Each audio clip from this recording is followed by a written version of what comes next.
بسم اللہ الرحمن الرحیم۔ السلام علیکم ورحمۃ اللہ وبرکاتہ۔ رسول اللہ صلی اللہ علیہ وآلہ وسلم نے فرمایا، پریشانی کے وقت یہ 3 دعائیں بار بار پڑھا کریں۔ جب بھی آپ پریشان ہو، مشکل میں ہو، تو رسول اللہ صلی اللہ علیہ وآلہ وسلم کی بتائی ہوئی یہ دعائیں بار بار پڑھا کریں۔ بسم اللہ الرحمن الرحیم۔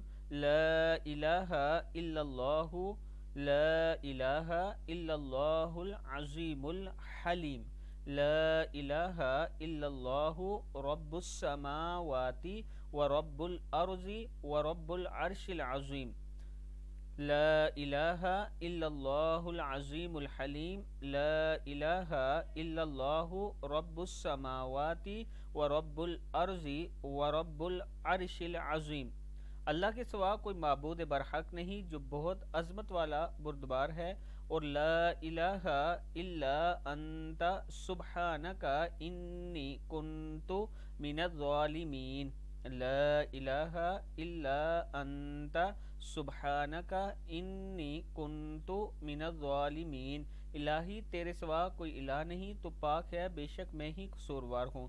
پھر آپ نے اللہ ربی لا اشرک بہ شیئا، اللہ صرف اللہ ہی میرا رب ہے، میں اس کے ساتھ کسی کو شریک نہیں کرتا۔ ابن ماجہ کی حدیث ہے۔ اللہ تعالی ہم سب کو اس پر عمل کرنے کی توفیق دے۔